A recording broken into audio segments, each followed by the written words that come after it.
Is a big political win for the mayor. Tonight, he once again proved his strength by boosting the profile of progressive Democrats. In District 13, CBS News projects Daria-Lisa Avila Chavallet as defeating longtime Congressman Adriano Espaillat. And then in the 10th Congressional District, former Controller Brad Lander has toppled incumbent Dan Goldman. In New York's 7th Congressional District, Claire Valdez, a first-term Assemblywoman, prevailed to beat Brooklyn Borough President Antonio Reynoso. We have team coverage here at 11 with reporters covering all the key races. Let's begin with the big change in Congressional District 13. Addie Guajardo live at the watch party for Daria-Lisa Avila Chavallet in Harlem tonight. Addie, I'm sure the mood there is pretty ecstatic. Yeah, Christine, the atmosphere is absolutely electric out here. The chants and the cheers have been off the charts ever since this race was called. Daria-Lisa Avila Chevalier supporters have been out here chanting Espaillat pa fuera, which translates Espaillat is out. Chevalier is projected to represent New York's 13th Congressional District, beating five-term incumbent Adriano Espaillat. Chevalier is a member of the Democratic Socialists of America. She was endorsed by Mayor Zohran Mamdani. She's the daughter of immigrants and ran on a campaign she says centers around working people. She says her candidacy is about electing new leadership to Washington and has called for greater economic support for the district's working class. Now she's expected to take the stage any minute now, but if you look around me, people are dancing, people are chanting, people are excited. This is a big win out here tonight, and we will be bringing you all the latest, especially the moment that she takes the stage. Christine, I'm going to send it back to you. Okay, Addie Guajardo, thank you. And now let's go to Dick Brennan. He is in Inwood at Espaillat's campaign watch party. Dick, the mood there pretty somber. Yeah, Christine, a slightly different atmosphere here. Get the name Daria-Lisa Avila Chevalier. She was dubbed as the new AOC during the campaign. Tonight she lived up to it, and it's such a stunning upset for the five-term incumbent Adriano Espaillat, who was defeated tonight in a tight race. The question is, what happened? Well, this district is split up between Upper Manhattan and a sliver of the Bronx. Espaillat was supposed to run up the numbers there. He did not, and Chevalier won big in Upper Manhattan. Tonight, as he left, I asked the congressman just exactly what he felt happened. Congressman, your thoughts on what happened tonight? Well, you know, I've been representing this neighborhood for 30 years, and I'm very proud of the work that we've done. Tonight we came up short. You know, I congratulated the winner, and I look forward to cooperating to make sure that the best things happen to her, that she's able to represent our community in the best way possible. Now, this district traditionally has been hit hard economically, and no doubt possible that the voters here took out their anger on the incumbent congressman. We can also tell you this is a huge victory for Mayor Mamdani. It is a trifecta. Each congressperson he endorsed in the Democratic primary won in New York City. That could have a big message to the voters. That could have a big message to the politicians of this city. In the meantime, a new congressperson is coming in November. We got to wait for the official vote in November, but her name is Daria-Lisa Avila Chevalier. Get used to it. It may become a household name. Christine, back to you. District 13 with some new leadership there, Dick. Thank you. Also, some breaking news. CBS News projects progressive challenger Brad Lander has won in District 10, beating incumbent Dan Goldman. District 10 encompasses immigrant enclaves like Chinatown, as well as New York's wealthiest zip codes of Tribeca and Brooklyn Heights. Allie Bauman live at Lander's watch party in Gowanus tonight. Allie? Christine, cheers began here just minutes after the polls closed tonight, and CBS News projected Brad Lander the winner. This race came down to two things: Mayor Mamdani's influence and the U.S.'s relationship with Israel. Former comptroller Lander is now the projected Democratic candidate for New York's 10th Congressional District, defeating the incumbent Congressman Dan Goldman in a swift victory.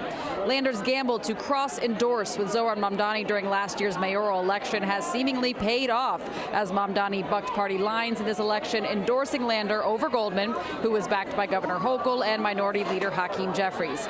The issue at the center of this race was the U.S.'s relationship with Israel. I will be one of the Jewish members of Congress most willing to stand up loud for Palestinian human rights, freedom, and dignity. And I will stand firmly against bigotry aimed at Jews as well.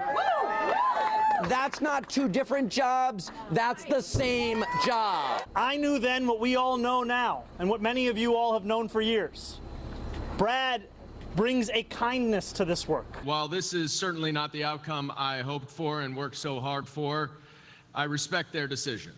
I just called Brad and congratulated him on his victory.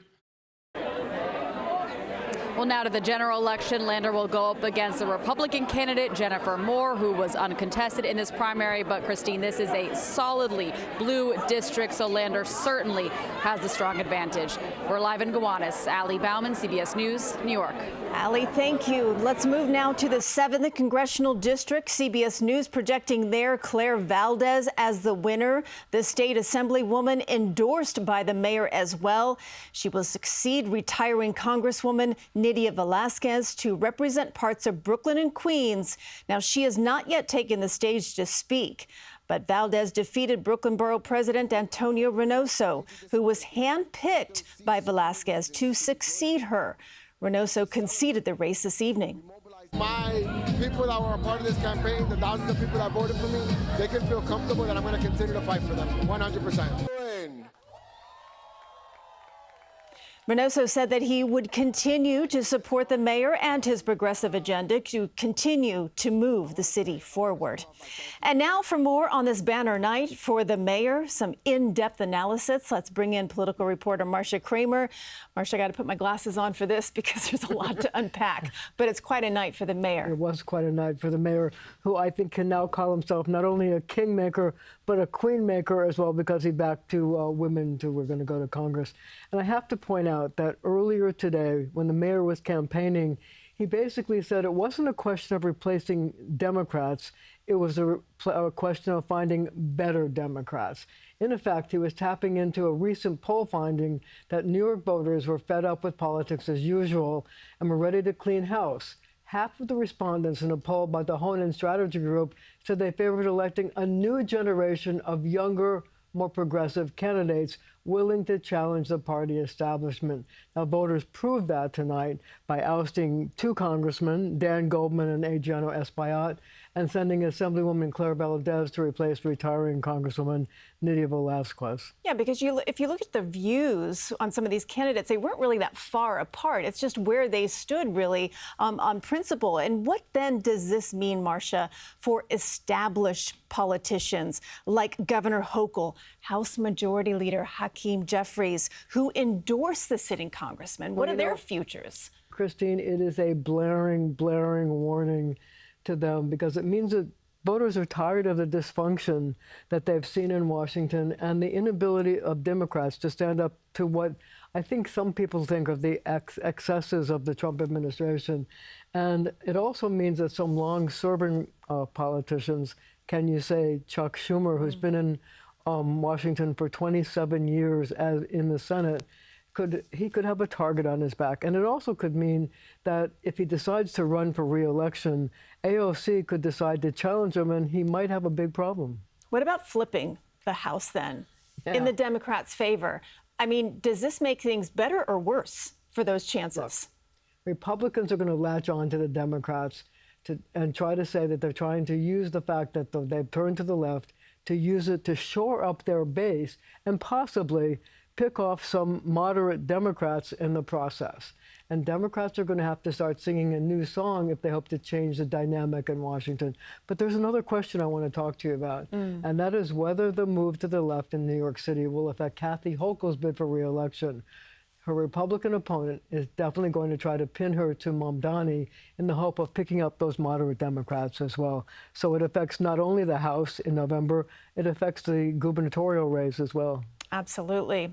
And let's see if they can all turn the page and actually get together as Democrats and strengthen this party, Marcia. Thank you. Okay. Moving on now, CBS News does project Micah Lasher as the winner in Congressional District 12. That seat vacated by retiring Congressman Jerry Nadler. Alan Devlin is live now on the Upper West Side with the latest from there. Alan? Yeah, KJ, and it was a very crowded field of Democrats all vying for Jerry Nadler's seat, and it was Micah Lasher that came out on top. Like I said, CBS News projects he will be the Democratic nominee for District 12, and here in the room at Jacobs Pickles on the Upper West Side, it was a party tonight when he was announced the winner. Lasher was actually Nadler's pick for District 12, and he also got the endorsement of former Mayor Michael Bloomberg, Governor Kathy Hochul, and retiring Brooklyn Congresswoman Nydia Velázquez. His campaign was built on opposition to President Trump, tackling affordability here in New York and fighting for the rights of immigrants, as well as proudly representing a large swath of New York's Jewish community here in the district.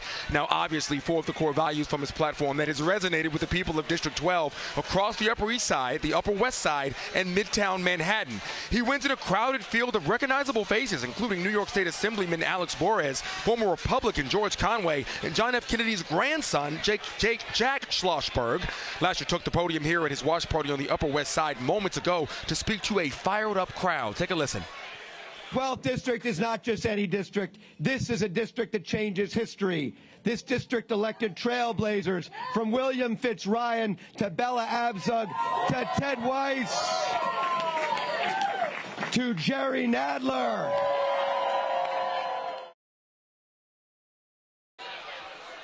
And Jerry Nadler was in the building, as I said today. Governor Kathy Hochul also spoke up at the podium here tonight. It is a celebration now, but this, again, was a very, very tough battle for all the candidates that were involved. And it was one of the most expensive congressional campaign spending districts in the entire country.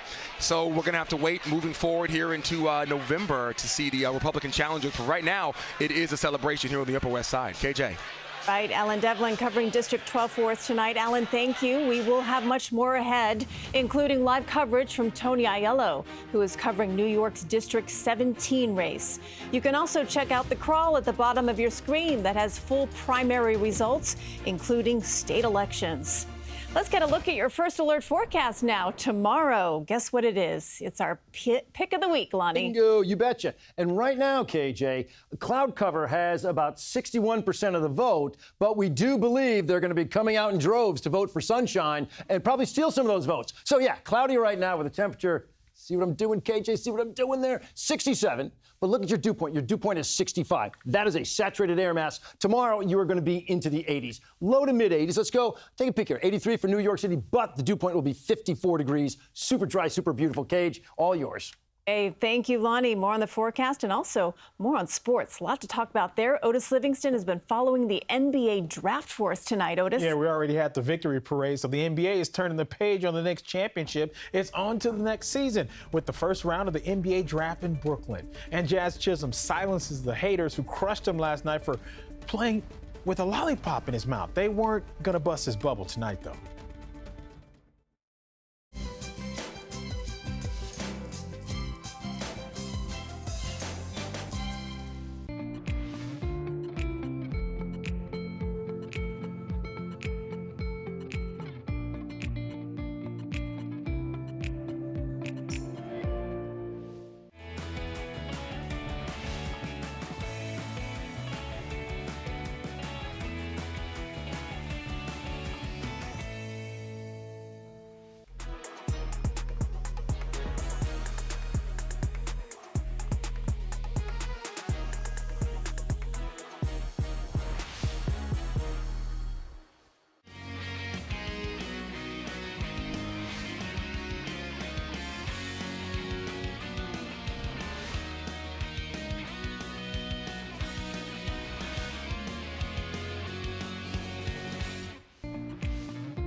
Our coverage of tonight's primary results continues now. Moving on to New York's 17th district in the lower Hudson Valley. Democrat Kate Conley cruised to victory there over a crowded field. The results there on your screen, 49% of the vote for Conley. She now heads to the November general election versus Republican Mike Lawler. Tony Aiello is live in Austining, where Conley celebrated with supporters tonight. Tony.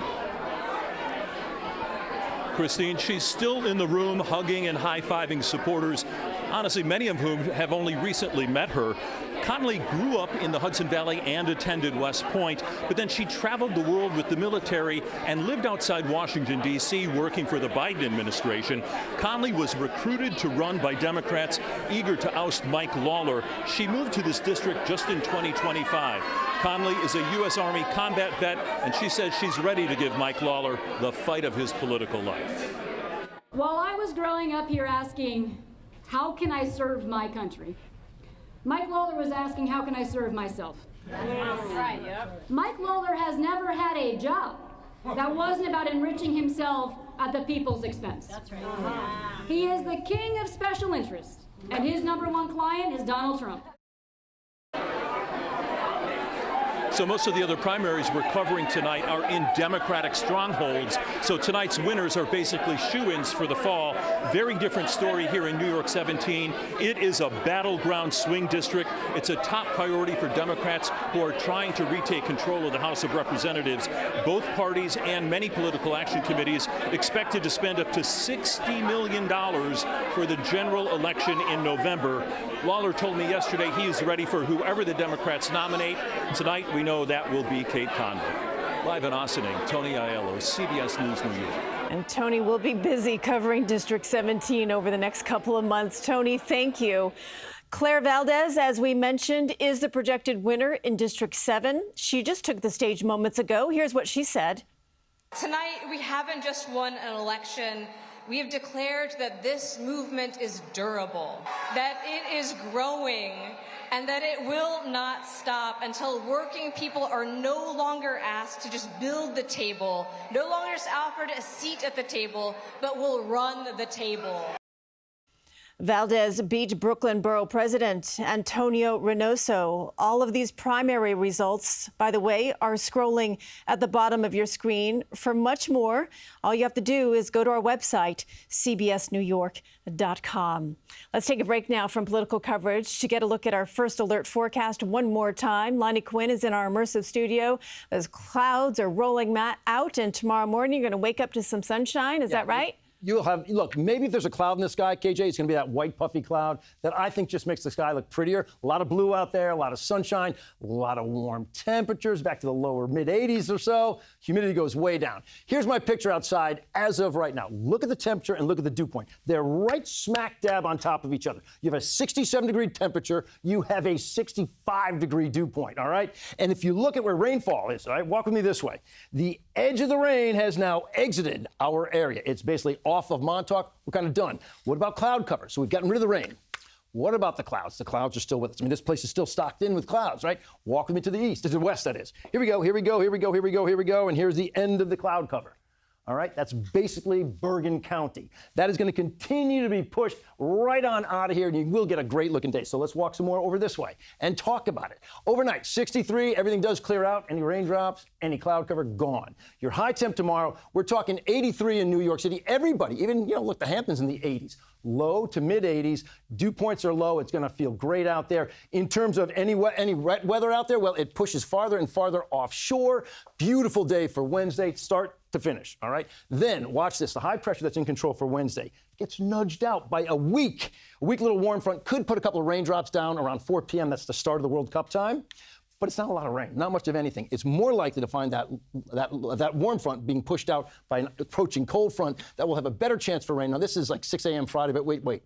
That cold front right there has got a little bit more energy, but not a whole lot. All right, so we're not looking at a lot of rain with this system. In terms of temperatures, so look, we've been a little bit below normal. Today's 72. As we look ahead, big warm-up will be on the way. You're pushing 90 by the time you get to, say, 88 on Wednesday, Thursday, Friday, again, right around that 90-degree mark. Heat is on the way. Let's talk about it. Here we go, guys. You're 83 for your Wednesday. You're 82. Okay, look, we're after. Here we go. 83 Wednesday, 82 on Thursday. Again, Thursday could have a late shower chance, but not much. Better chance on Friday at 81. Saturday, you're 78. That's the wetter half of the weekend. Sunday, 83. Monday, 85. Tuesday, 86. And sure enough, as I just showed you, could be 88 by the time we get to Wednesday.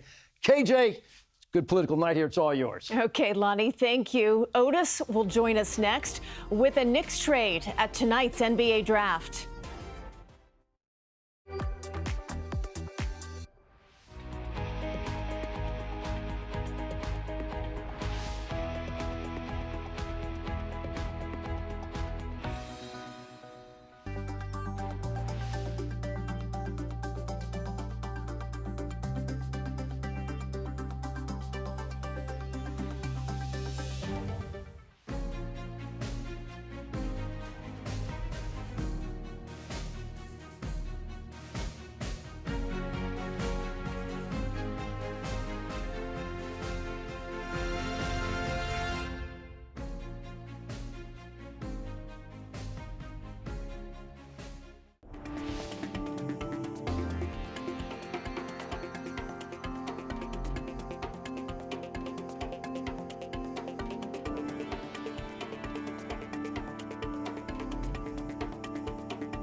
No surprises atop the first round of the NBA draft tonight. BYU's A.J. Debanta goes number 1 to the Washington Wizards, followed by Kansas's Darren Peterson to Utah, Duke's Cameron Boozer to Memphis, and North Carolina's Caleb Wilson to the Bulls.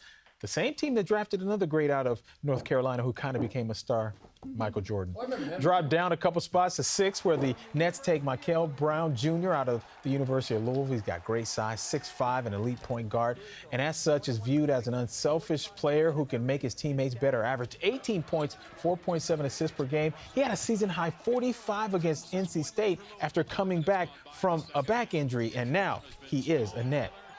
The world champion Knicks had the 24th pick, traded with the Lakers and picked 25th for a Spanish forward, Sergio De La Rey. By the way, I know how much we all wanted St. John's Zuby Ejiofor to become a Knick. He went number 23 to Atlanta, 1 pick before the Knicks' original pick. Darn it! By that much. Jazz Chisholm took a lot of heat for playing with a lollipop in his mouth last night. Tonight, he tries to redeem himself. How about a go-ahead 2-run shot to right? And in the dugout, he shows off the bubblegum jar. He don't need no stinking blow pop. Yankees snap a 3-game losing streak and win 4-3. The Mets lose to the Cubs 9-6. And by the way, Juan Soto left the game with an injury listed as day-to-day. We're going to stay on top of that story. Well, you know, it is a safety thing, right? Playing with a lollipop I would think so. in your mouth. I would think so. He's just very relaxed out on the field. I want some of that candy in I my know. dugout. I'm going to date myself. It looks a little bit like the Telly Savalas thing. Remember Who loves you, baby? Yeah. That's right. We'll be right back. No. Everything.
Some considered it a good luck charm for the Knicks. Now it's heading to the Guggenheim. This orange bag, it belongs to Jordan Woods, fiancé of Knicks star Karl Anthony Towns. Woods brought it to nearly every game leading up to the Knicks championship win. The only time she didn't, Game 3. That was a no bag policy game during the president's visit. And that was the only game that they lost.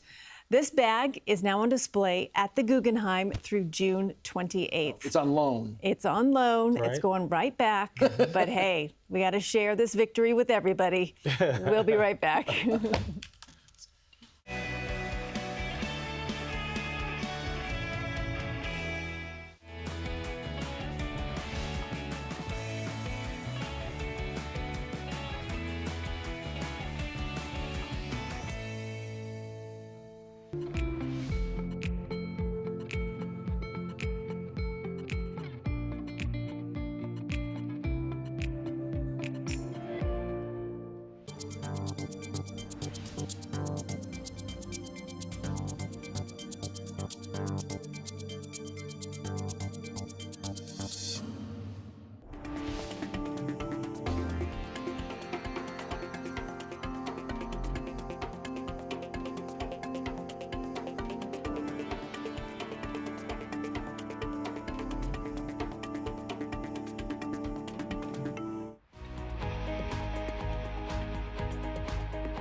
One final update of tonight's primary now. Mayor Mamdani successfully endorsing 3 House candidates, all 3 claiming victory. In District 13, Daria-Lisa Avila Chavalay, the projected winner over incumbent Adriano Espaillat.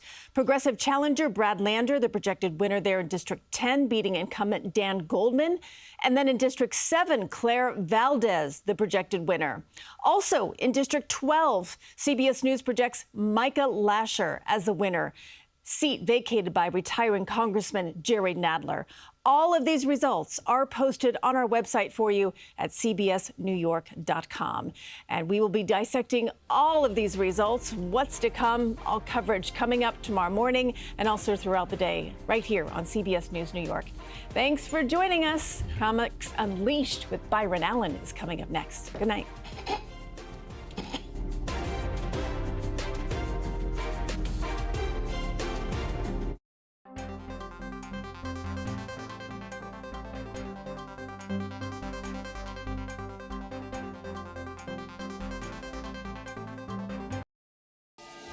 This is CBS News New York. Primary night in New York, and it's a big one for the far left-leaning candidates backed by Mayor Zohran Mamdani. Good evening, I'm Christine Johnson, and this is not just a win for the candidates that he supported for Congress, but it is a big political win for the mayor. Tonight, he once again proved his strength by boosting the profile